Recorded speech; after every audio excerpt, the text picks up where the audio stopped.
Batting well is one of the most satisfying skills in cricket. There's nothing better than hooking that quick delivery to the boundary or playing a classic front foot cover drive for 4. Two of the guys who have managed to master all the strokes in the coaching manual are Ricky Ponting and Michael Slater.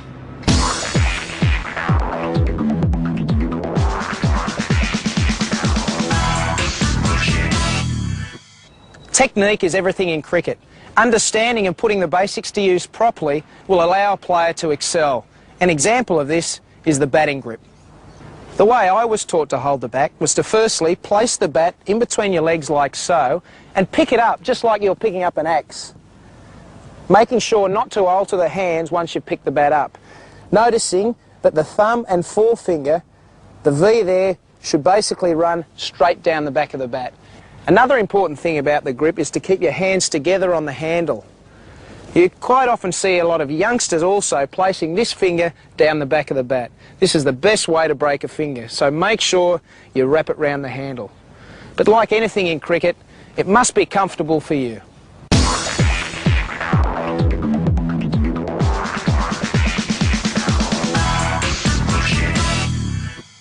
Getting the simple things right in cricket will allow you to play to your best.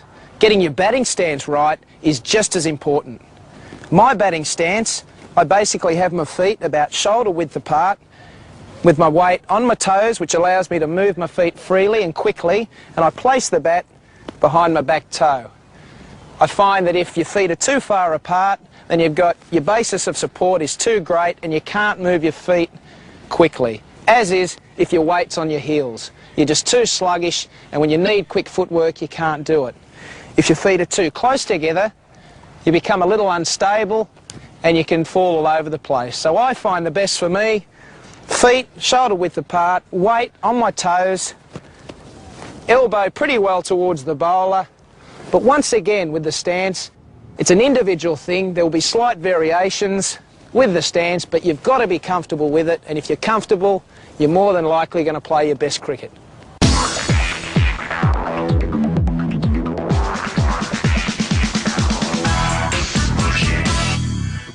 Just as important as playing a shot is leaving one alone, and this includes getting out of the way of a delivery that could hit you.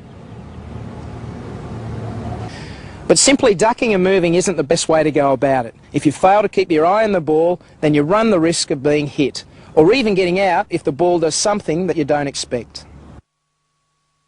There are a number of ways of doing this. You could sway out of the way towards leg, keeping your eye on the ball and keeping your hands and bat down. Or else you could duck under it. Just don't be tempted to leave your bat in the air, as it becomes a target for the bowler to hit and present a catch.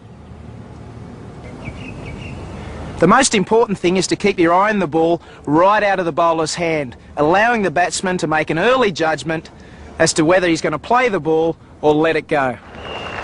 It's well played again. 143.7. Robert Key is a good back foot player.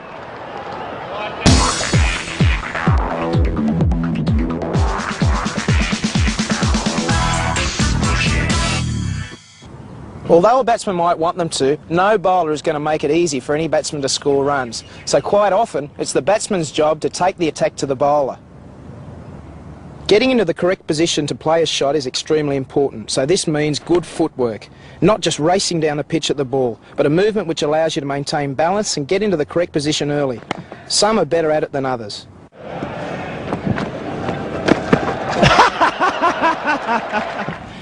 A good way to practice the correct footwork is to place the ball 3 paces down the wicket and concentrate on getting your front foot to it as quickly as possible.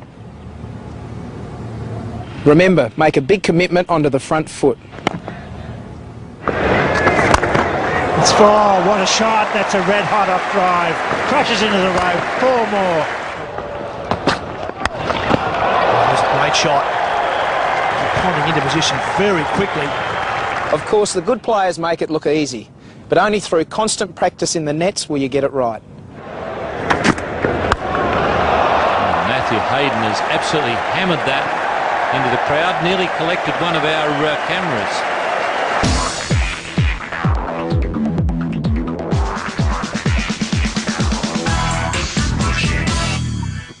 Getting into the correct position is the key to playing the correct stroke. You're never going to bat well if you stay anchored to the one spot. If the bowler is dropping them in a bit short, then it's paramount to get yourself right for the back foot shot. From the correct spot, you can decide to defend or attack. Again, he's gone through the covers this time, a genuine shot from the back foot. It's important to give yourself as much room as possible, and we do this by making a big backward step and across towards off stump. The reason we make this big step back and across is to bring our eyes in behind the line of the delivery. The position of your head and eyes is one of the keys to batting. To work on the shot, get someone to throw balls to you and practice getting your head and eyes in line with the ball after making that big back and across commitment. And remember, practice makes perfect. Outside off stump and driven through the offside field.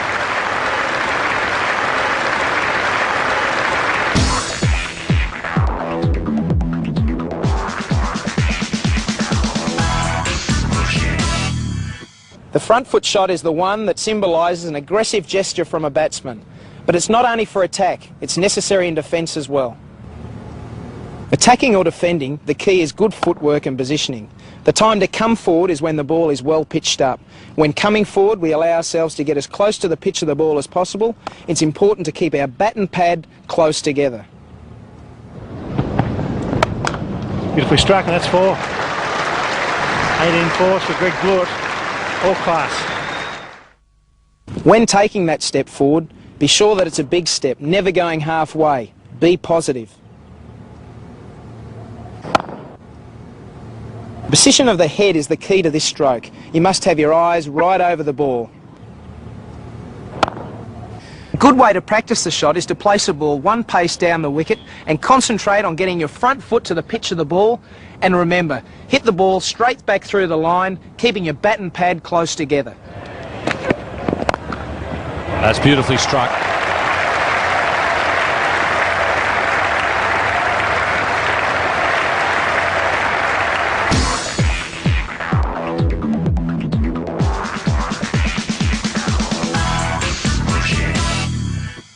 You can't win a cricket match without scoring runs, and to score runs, you must play shots. One of my favourites is the cut shot.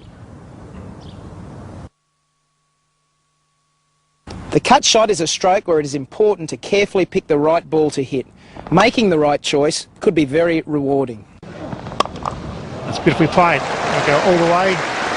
Mark Ward plays a positive square cut.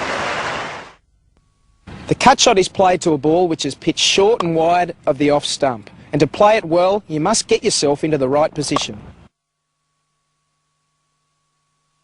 As with any back foot stroke, the first movement should be a big step back and across. This ensures your head is moving towards the line of the ball.